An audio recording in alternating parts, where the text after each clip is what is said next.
खुलुमबाय गोजोन फुंबिलिनि बयनिसिमबो गाहाम हामलायथि बावहरग्रोनाय थाबाय। आसा खालामो बयबो मोजाङैनो दङ। नोंथांमोननि थाखाय आं गोदान मोनसे खौरां लानानै नुजाथिफैलायबाय। आसा खालामो नोंथांमोना खौरांखौ नायनानै मोजां मोनगोन। फरायसुलिफोरनि थाखाय मोजां खौरां। निजुत मयना बिथांखिनि फर्म राननाय हाबाफारिखौ बेखेवजेनबाय गिबि मन्थ्रिया।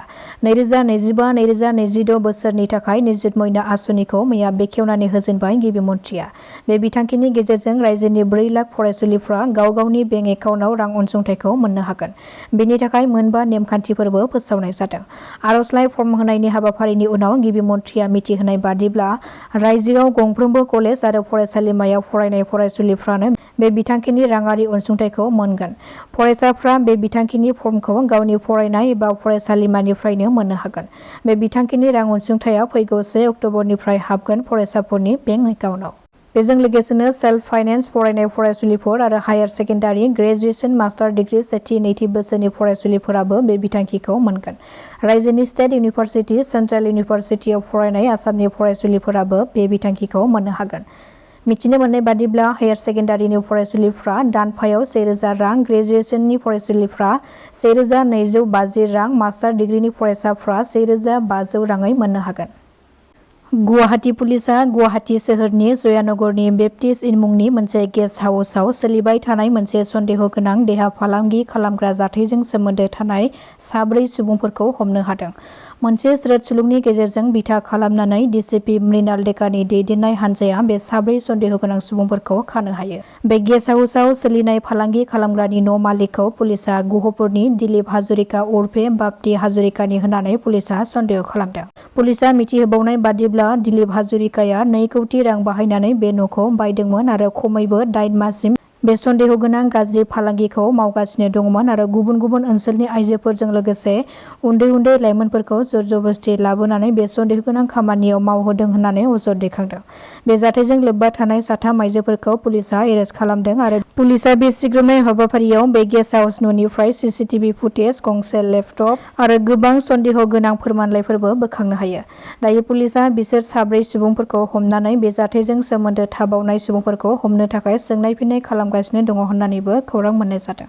70 नं माजबाद भट सेन्टाराव बिधानसभा बियाबनि सिङाव थानाय रौता फालुकमारि 103 भट सेन्टाराव अरुणोदय आसनिखौ लानानै मोनसे बेले-बेजे थासारि सोमजिदों। जेराव अरुणोदय मोनगिरि आइजोफोरा मिथिहोनाय बादिब्ला बे रौता फालुकमारि 103 भट सेन्टाराव अरुणोदय होनाय एबा सायख'नायाव जाबादि आइजोफोरा अरुणोदय बिथांखिखौ मोननो नांगौ बेफोरबादि आइजोफोरनि मुङासो फैयाखै, नाथाय जाबादि आइजोफोरा मोनथ'वा बेफोरबादि आइजोफोरनि मुङासो मुं फारिलाइयाव सायख'जादों। बेनि अनगायैबो सिगाङाव अरुणोदय आसनि मोननाय, आखाइ फारसे गैजायै आरो हाबा जायै आइजोनि मुंखौ दाननानै होनायनि अजद दैखांदों।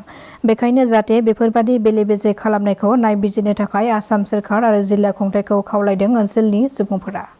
उत्तर काशीनि धराली ओनसोलाव हा गिसिखानाय आरो दैबाना लोमसावनायनि जाहोनाव खमैबो 7 सुबुंनि जिउ खहा आरो 50नि बांसिन सुबुङा गोमानानै दङ। पुलिस रैखाथि हान्जा, NDRF आरो SDRFनि हान्जाया गोमानानै थानाय सुबुंफोरखौ जायगायाव थांनानै नागिरनाय खामानिखौ जागायजेनो।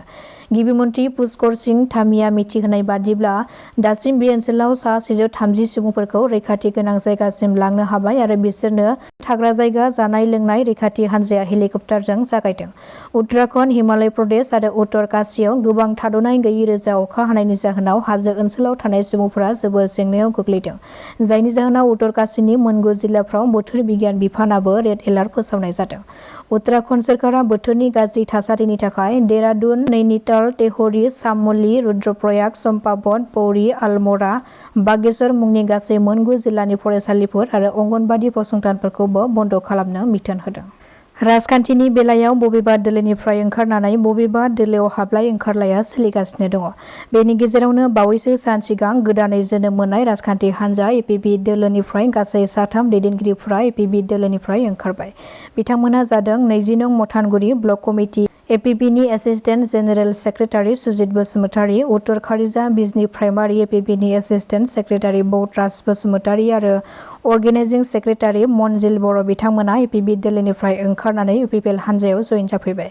बिथांमोना बे दोलोनिफ्राय ओंखारनायनि जाहोनखौ फोरमायदों। मिथिहोनाय बादिब्ला फैबाय थानाय BTC बिसायख'थियाव गोदानै जोनोम जानाय APP राजखान्थि दोलोआ हारसिं बिसायख'थि गेलेनो थाखाय गोहो गैया। APP राजखान्थि दोलोआ भटखौ बोखावनानै गुबुन मोनसे राजखान्थि हान्जाखौ हेफाजाब हेफाजाब होनो थाखायसो सिंजों सिं हाबा मावनायखौ जों हमदांनो हादों, जायनि जाहोनाव एपिबि दोलोनिफ्राय ओंखारदों होननानै फोरमायदों। तेजपुराव गिख्रंथाव बुथारनाय जाथाय। फिसायनि आखायाव अबथिरायै जिउ खहा जानो गोनां जादों सासे आइजोआ। जाथायनि सोमोन्दै मिथिनो हानाय बादिब्ला मेघाली शइकिया मुंनि सासे आइजोखौ गावनि फिसायानो गोथाङै सावनानै बुथारनायनि सन्देह खालामदों। नखरजों लोगोसे जायगानि सुबुंफोरा मिथिहोनाय बादिबावब्ला जयन्त शइकिया मुंनि सासे सुबुङा नखराव सानफ्रोमबो जौ लोंनानै बिसिखौ उदखार खालामफैयोमोन। बे जाथाय जानाय सानखालिबो जौ लोंनानै बिसिखौ बुनायजों लोगोसे न'नि मुवा बेसादफोरखौबो बुफाय बुसि खालामदोंमोन। बेनि उनाव हरनि 11 रिंगायाव मेघाली शइकियाखौ अरनांनाय थासारियाव जायगानि सुबुंफोरा नुयो आरो बेखौ नुनानै फिसायनि उदखारखौ सहायनो हायैयाव गावखौनो अर लगायनानै लानायनि सन्देह खालामदों जायगानि सुबुंफोरा। नाथाय नखरनि सुबुंफोरा मेघाली शइकियाखौ फिसायानो सावथारनायनि सन्देहबो खालामदों। गोब्राब हालोदाव मेघाली शइकियाखौ देहा फाहामसालियाव लांनाय जादोंमोनब्लाबो नाथाय देहा फाहामसालियाव अरनांनाया गाज्रि हालोदसिम खामनायनि जाहोनाव मैया फुंनि समाव देहा फाहामसालियावनो रुंसारि जायो। तामुलपुर जिल्ला बेंगिरि पंकज चक्रवर्तीजों लोगोसेनो तामुलपुर जिल्लानि 4 अफिसारफ्रा कर्मचारी बान्थाखौ मोननो हादों। आसाम सोरखारा लकप्रिय गपिनाथ बरदলৈनि गोसोखांथियाव बोसोरफ्रोमबो फालिबोनाय बादिनो लक कल्याण दिवसआव बे बोसोराव तामुलपुर जिल्लाया एसपिरेशनेल ब्लक प्रग्रामाव भारत हादरनि मोन 500 जौगाखां ब्लकफोरनि गेजेराव 100सिन मासिखौ आवग्रिनो हादों।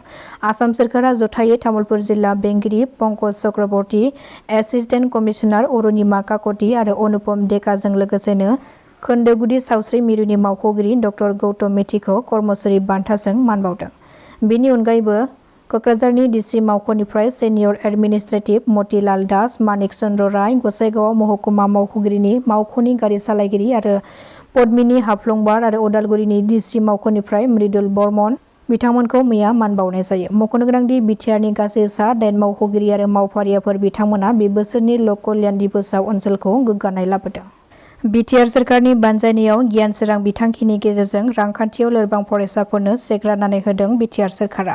बिटिआर सोरखारा गासै सा 200 फरायसाफोरनो 5 नं सराइबिल बियाबनि सिङाव 5,000 रांनि चेकखौ एमएलए जिरन बसुमतारिनि नुजाथिनायाव राननानै होनाय जायो। दासिमनि खौराङा एसेनोसै। नोंथांमोना खौरांखौ नायनानै मोजां मोनदोंब्ला चेनेलखौ साबस्क्राइब खालामनानै लानो हागोन। गोजोन्थों।